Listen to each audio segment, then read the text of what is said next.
my friends, I'm glad to see you made it, for we have gathered here today in the name of Jesus Christ. Glory be to God, He's alive.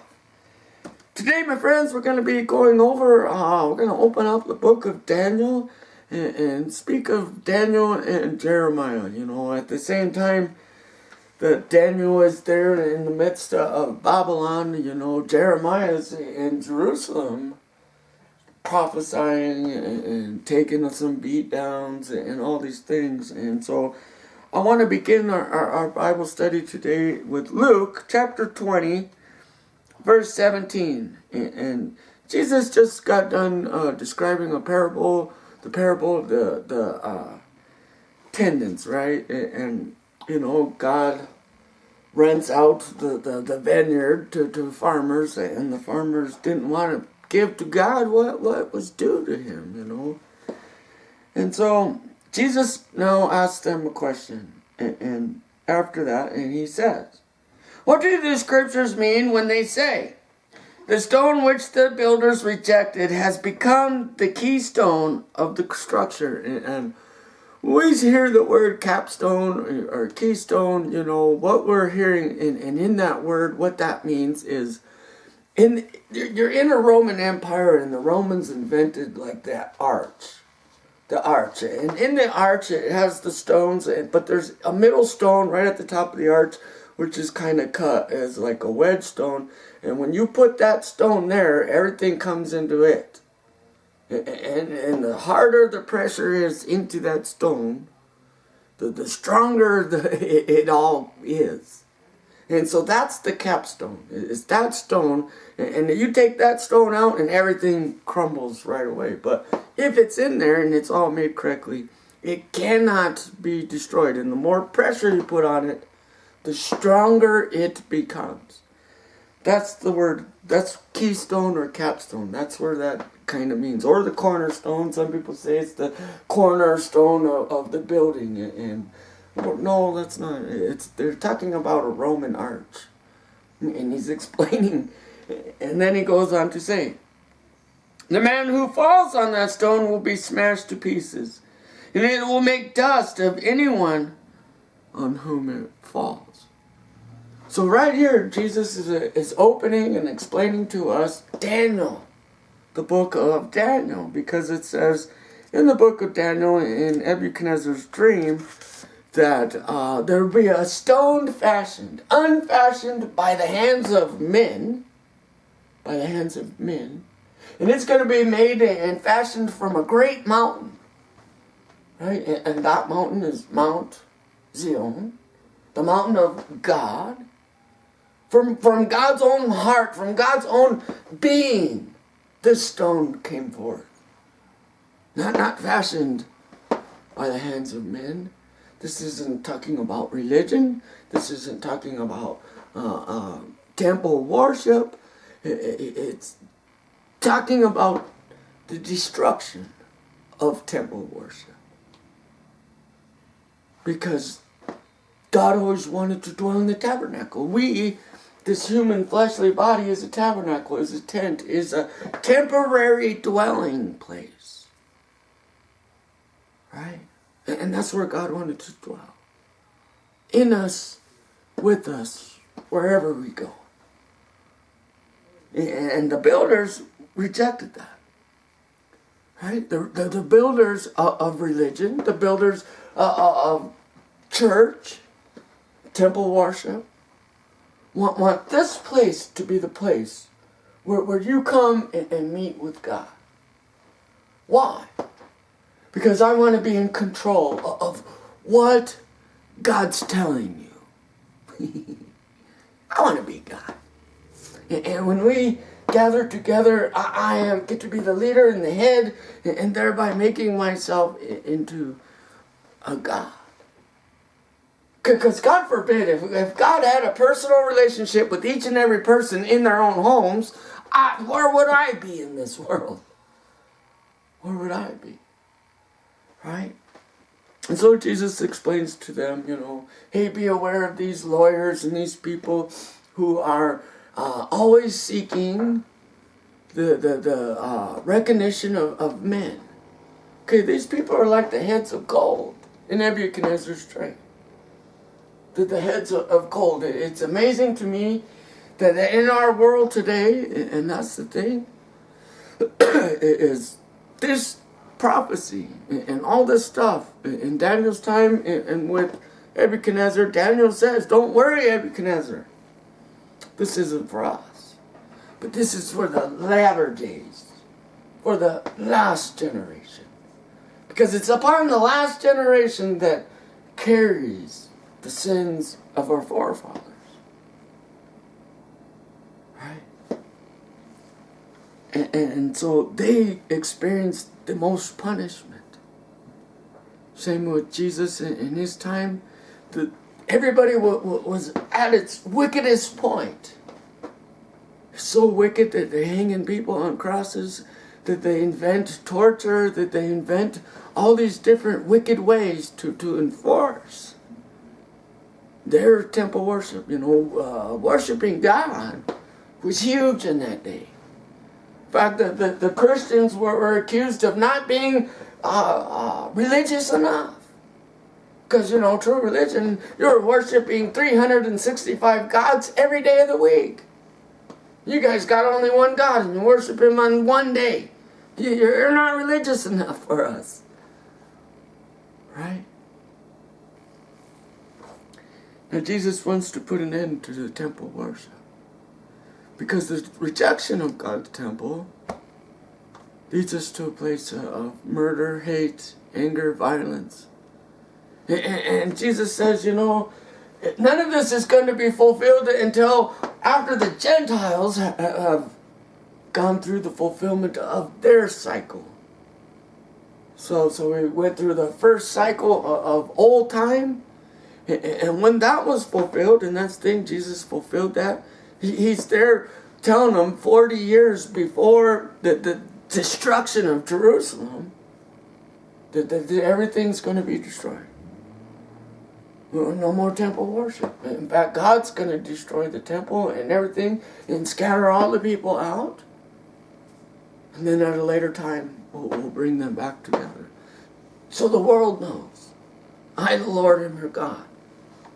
In 1948, Israel is reinstated as a nation. So that the world knows the Lord is God. And so, in that image of Nebuchadnezzar, in this dream, it's a dream about us, men, and our unwillingness to believe in God. And so Daniel represents like the Holy Spirit, right? That they come, Nebuchadnezzar comes into Jerusalem, and he says to Jehoiakim, the king at the time, hey, we'll let you live. We'll let you continue to be the king. We want all the children, and not just any children, but we want the strongest children, the smartest children, the most athletic children, the best you got.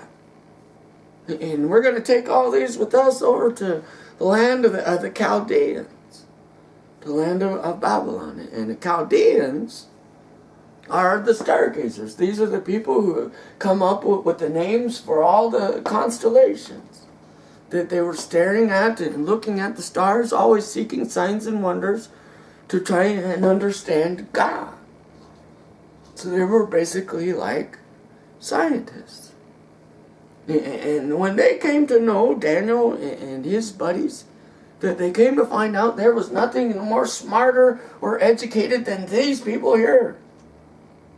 They thought they were educated, they thought they were smart, they thought they were wise, but they come to find out, without God, there is no wisdom.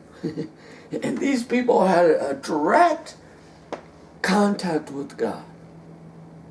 Direct contact. And we come to see it was Daniel never really heard from God, never really spoke to God until Daniel resolved in his heart,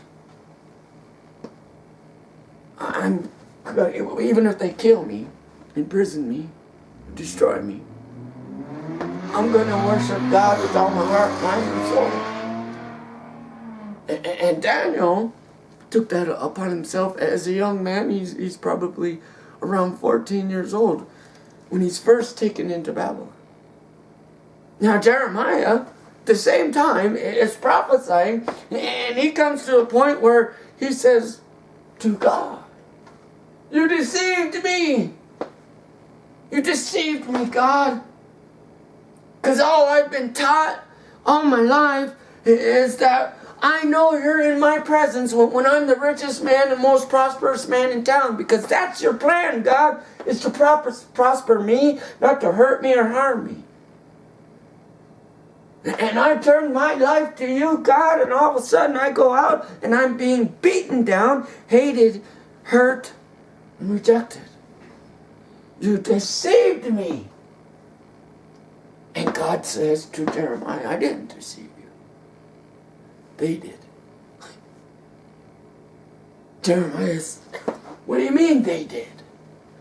"Yeah, these guys are worshiping idols and things and stuff.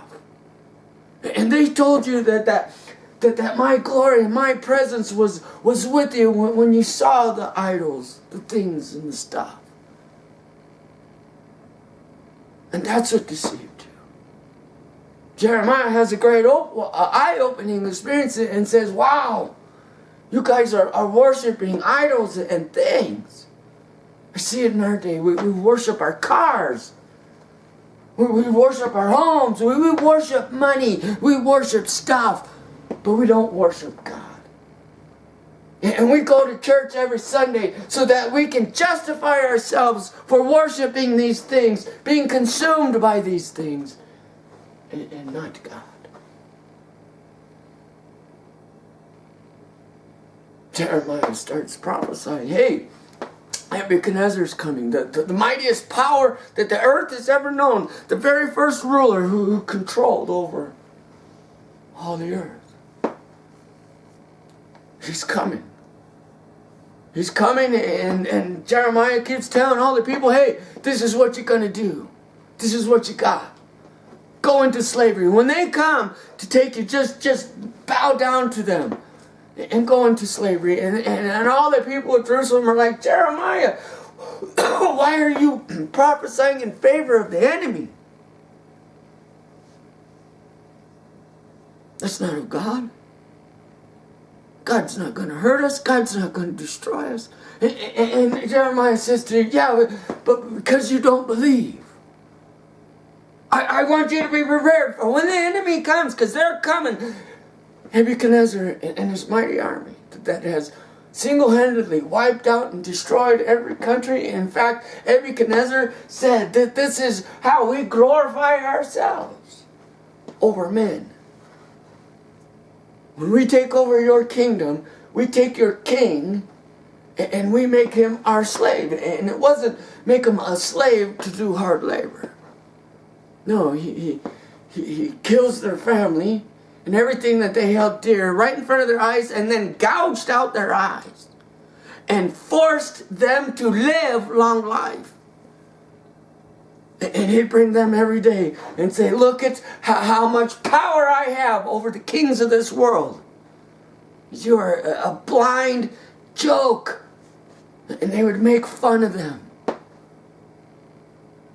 and torment them day and night until they died. Keeping them alive, keeping them fed. This is the punishment we're going to put on you. This is the slavery we're going to enslave you to. Our torment. Our torment. You know? Jeremiah is telling all the people, "Yeah, here he comes. Why do you keep prophesying for the enemy?" He says, "Because you don't believe. Because you don't believe. Here they come. And this is what, when they come, I want you to just be slaves to them. Don't fight." Why would we do that, Jeremiah? Because you don't believe. Believe in what? We worship God every day. We have the temple of the living God right here in our country. What do you mean we don't believe, Jeremiah? And he says, "I just obey God And when the enemy comes, bow down to them. Be their slaves. And that's the thing with Jesus is he's talking to the Pharisees and these people, the leaders of temple worship. Right? And they say, well, if you're the stone that's spoken of in Daniel, right there's the Roman Empire. Go destroy him. And Jesus is saying, but it's you who don't believe. It is you the Bible has been speaking of. Right? Because that's the thing. When we're not in belief, when we don't believe, we're an enemy to God. An enemy to God. Right? Nebuchadnezzar says to Jeremiah, hey, we destroyed all your town and your temple and everybody in it. We took everybody's slaves. Thanks, Jeremiah, for prophesying in our favor. Now go your way. Go your way. You, buddy, can live. Because you spoke so favorably of the enemy for us. Right? Well, meanwhile, back in Babylon, it's Daniel and his three buddies. Right? And they have the Spirit of the living God in them. You know, that's the thing is, people wanted, why did God destroy the temple and temple worship? Because he wanted to scatter out the light, like stars, into dark places. God wanted to save Babylon. Right? Jesus says, love your enemies. For it's in the loving of your enemies God's going to save you. So there they are. And Daniel finally says, 14-year-old boy, I resolve in my heart. I'm going to love God with all my heart, mind, and soul. He's in slavery. He's in a place where he don't know. He's been stolen from his mother and his father.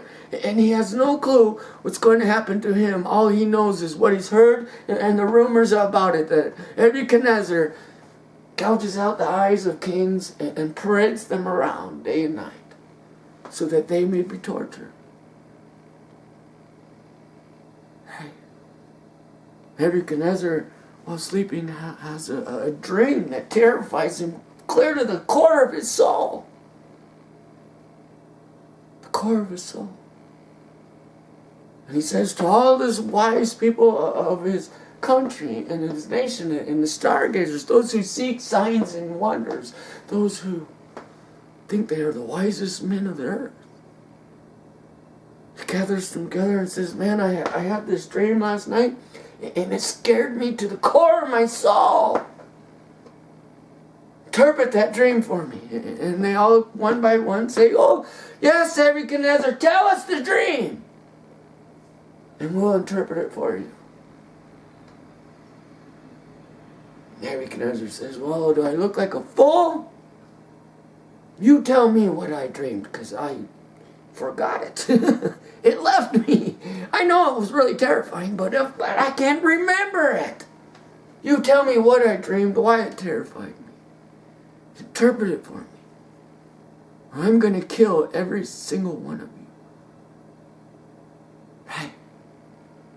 Daniel and his buddies. Meshach, Abednego, and Shadrach, that was the name the Babylonians gave them. But the names God gave them. One who looks like God, one who's likened to God, one who calls on the name of God. That's what their names were. Right? And they meet them. They hear that Nebuchadnezzar is about to kill everybody. And in that, their hearts and their spirit are moved to compassion and pity for those people who they do not even know. And they go and tell Nebuchadnezzar that our God answers dreams and visions. Right? And they go and they have a meeting. Come to find out that Daniel and his 3 buds are like the smartest, wisest, most common sense people he's ever met. Right? He says to them, I had this dream. And I can't remember it, but I know it scared me to the core of my soul, and I want you to interpret that dream for me. Right? Daniel says, give me a couple days. We'll go back and we'll pray to God. We'll ask God to interpret that dream, because Daniel says, I don't know how to interpret dreams or visions, but I know God does. And I'll talk to God. Surely He will answer. Right? Comes back a few days later and interprets the dream and says, oh, Nebuchadnezzar, that dream is about you and your descendants and your way of life. But don't worry, it don't have to apply to you. It's for the last generation. The last generation. He says, you saw a terrible statue. It had a head of gold and got the legs of brass and iron, and the feet are made partly of iron and partly of clay. Here we are today. Partly iron, partly clay. The last kingdom that's ever going to try and take over the world. And because here's the thing, when you try to take over the world, you now say, I'm greater than God. Because Jesus Christ is King of kings, God of gods, Lord of lords. He rules this world, and He gives any kingdom He wishes to anyone He wishes. And anyone who challenges that challenges God. The last kingdom, the last form of government that's kind of tried to take over the world is that which is made of clay and iron. Okay, it's called democracy. Democracy. Partly clay, the people, partly iron, the army. What gives you the right to enjoy the Constitution of the United States? Our army. Our army. Partly clay, partly iron. Cannot and will not work. Will be destroyed. Nobody can take over or run the world except for Jesus Christ. End of story. And those who try, He says that there's going to be 4 or 5 kingdoms that try. In fact, there will be 10 kingdoms in all. And these have all come to fulfillment. Right?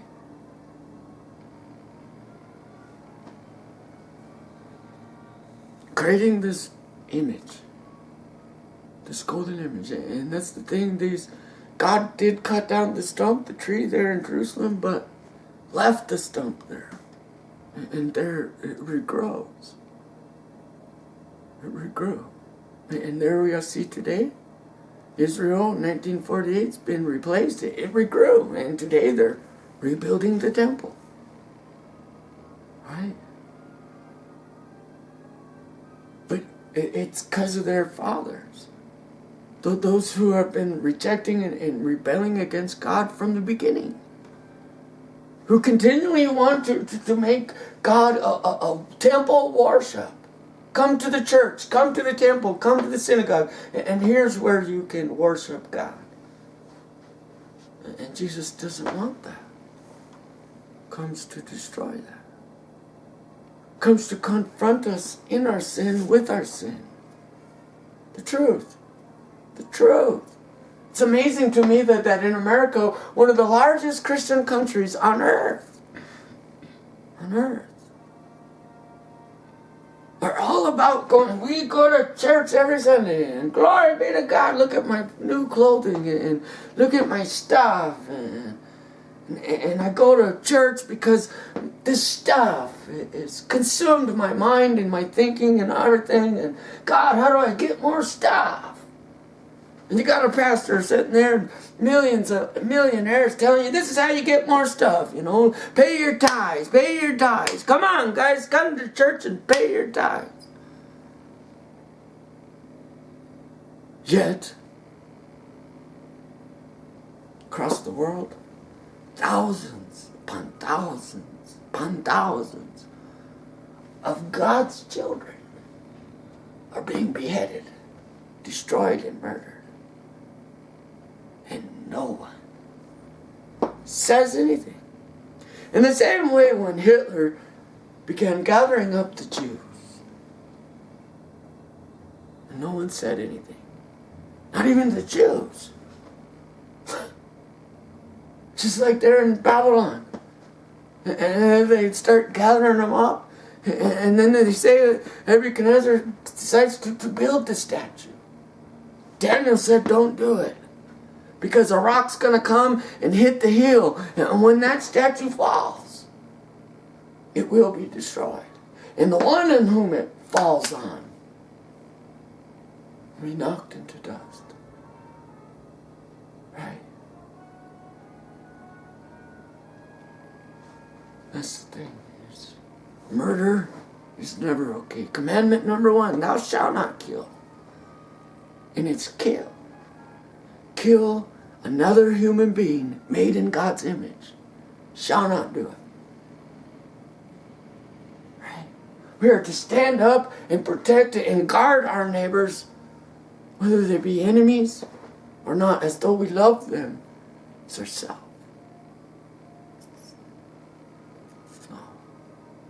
No, this is how it is. Every Sunday morning when you hear the bells and the whistles, the music, and all the people playing their songs, it's a call to worship. And everybody who does not bow down to the image that Nebuchadnezzar has set up shall be destroyed. And in fact, I'm going to turn up the fiery furnace. You know, that was Babylon's thing. That they fired brick. That they came up with the brick.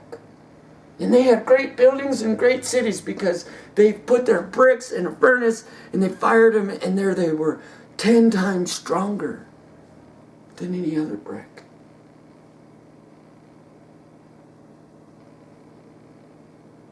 These 3 boys, Daniel's buddies, resolved in their heart, no matter where I go, no matter where I am, I'm going to worship God with all my heart, mind, and soul. Even if you throw me into a fire cranked up 7 times hotter than you've ever seen before, I will not bow down to your idols, your statues, or your way of life. And Nebuchadnezzar wants to throw him into the fire. And all the world, and everybody, every time they'd hear that noise, the trumpets blare, and the music sing out, all across the world, they bow down to the image. Except for these 3 boys. Right? Bow down to the word of men. Will not bow down to man's word, but only to the word of God. Fine. Nebuchadnezzar was so angry, he grabbed those boys and let's throw them in right now. It was so hot, it was so dangerous, it was so nasty. He consumed the men, his own men who were throwing them in the fire. They were burned away. Yet it was while they were inside the furnace, inside the fire. And everybody noticed. And Nebuchadnezzar, the king himself, said, did we not throw 3 men in the fire? Why do I see 4? Tell me, why do I see 4 when I threw 3 in there? And how is it that they're walking around and the fire doesn't consume them? Right?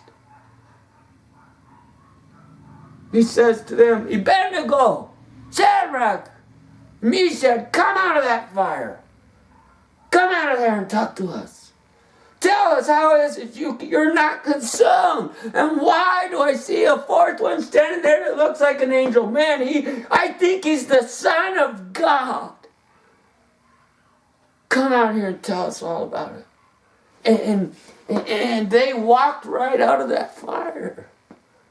Right up to Nebuchadnezzar. Nebuchadnezzar says, my God, I can't even smell smoke on you. How did you do it? What? Your God. And Nebuchadnezzar falls down on the ground and says, it is your God. And because of your faith and your unwillingness to bow down to the word of men, right, that we will worship. Nebuchadnezzar makes a decree. An angel of the Lord saved these men because of their faith in God's word, hope and promise. And if anybody defies their God, I'm going to destroy him and I'm going to cut him into tiny little pieces. Because their God is the living God. He's the truth. Right?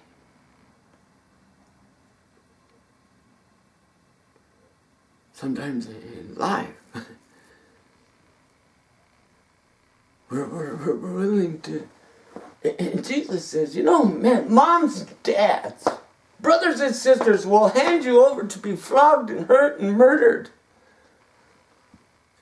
How could it be, Lord?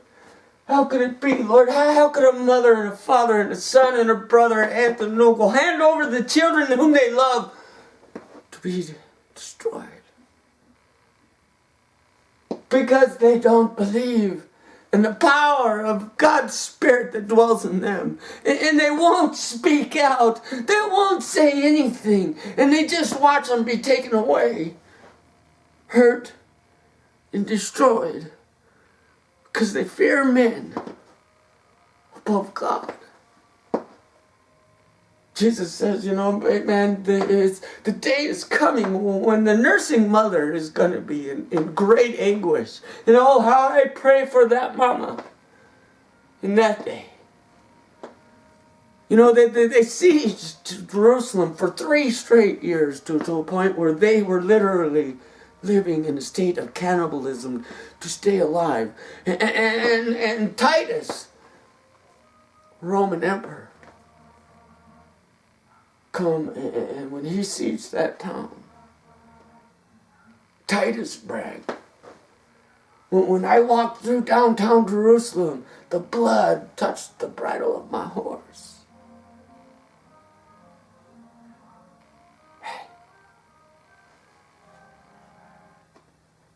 And we wonder, is God with us? Does God truly love us? And God says, this is peace and happiness. Those who believe me and keep my word, those who believe me and obey my word. It's amazing to me that we put things, stuff, money, pride above a human being, their soul, their well-being, our love, our willingness to love them. Moms and dads allow men to say to them, we're not going to help you with your child. We know they're lost in the hands of the enemy. We know their life is at stake, but we're not going to ransom them. We're not going to pull them out. And if you do it, you're going to jail, you dirty bastard. How dare you love your mother, your fathers, your children, your daughters and your sons? How dare you do that? We will throw you in prison for that. And this is the country that says, in God we trust. And I'm telling you, when the enemy comes, you better go into slavery. Because you have acted wickedly and evil within your own heart by placing the things of this world above the life of God's children. Nullifying commandment number 1. Nullifying commandments of God. Love your neighbor as yourself. You nullify that. You throw that away in the hopes for prosperity, prospecting, gold digging, a new car, over the value of a life. And it was when Nebuchadnezzar found out that God's children have an eternal value and it cannot be stolen by the word of man or the power of his hand. He come to realize that the worthiness God brings to a human being is so great and it reserves so much respect that he said, use me, and I will be the rod that bashes them all to pieces for not believing in you, not calling on your name, for not trusting in the living God. Right? And we're here in this world and we say there's no hope. Surely, surely, God has left us. Because he's not going to hear and listen to the prayers. He's not going to deliver them. And we're left in a state of wantingness. Without hope, without faith, without love. But Jesus Christ comes to remind us,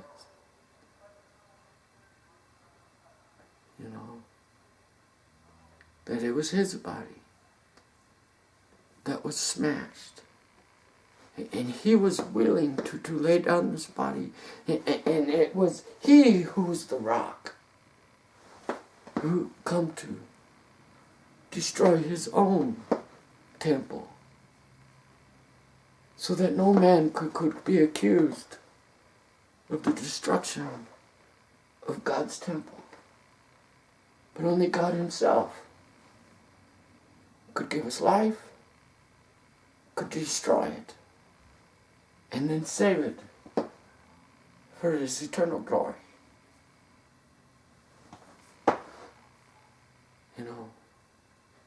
The image of Nebuchadnezzar which he sets up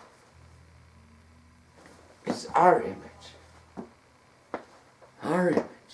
Us. Right? You want to see the golden statue of Nebuchadnezzar? It's called that thing that looks like an Oscar in Hollywood. Trying to influence you and make you think that this is the way to happiness. Be like us. Be like me.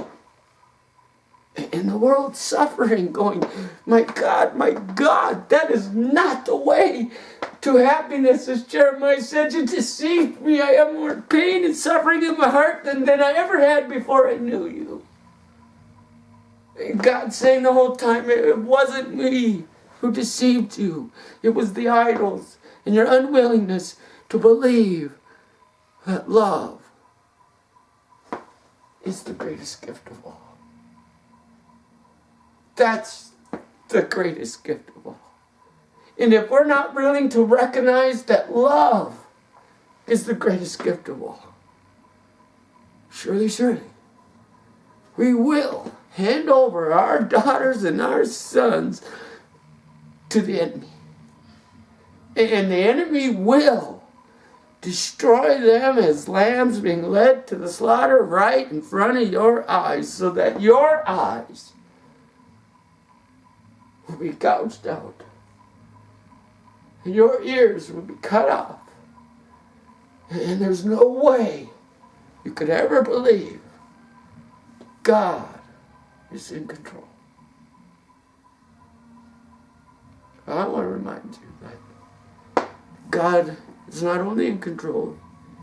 He, before this happened, spoke to each and every one of us and said to us, children, I, God, am the Most High, I am the Alpha and the Omega, the beginning and the end, the first and the last. And not one shall ever feel any pain or any harm. Even if they walk through the fire of hell, smoke will not consume you. For it is in that place we find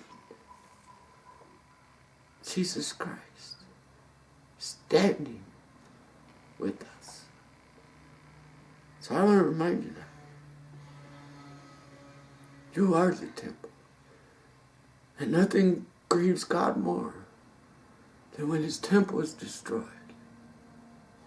And Jesus says to each and every one of us, to everyone who has been destroyed by the power of Satan's work, has an everlasting promise at my right hand, where no one can touch you, harm you, or hurt you. Believe in God and not men. If we worshiped God in spirit and truth, thousands upon thousands upon thousands of human beings spread across this world will be delivered from the pains and the sufferings caused from confusion. I love you, and I want you to know God has heard your voice. He's coming to answer your prayer. And he loves you more than this world can express. See you next time. Oh, be careful, little eyes, what you see. Oh, be careful, little eyes, what you see. For the Father up above is looking down in love. So be careful, little eyes, what you see. Oh, be careful, little ears, what you hear. Oh, be careful, little ears, what you hear. For the Father up above is looking down in love. So be careful, little ears, what you hear. Oh, be careful, little tongue, what you say. Oh, be careful, little tongue, what you say. For the Father up above is looking down in love. So be careful, little tongue, what you say. Oh, be careful, little hands, what you do. Oh, be careful, little hands, what you do. For the Father up above is looking down in love. So be careful, little hands, what you do. Oh, be careful, little feet, where you go. Oh, be careful, little feet, where you go. For the Father up above is looking down in love. So be careful,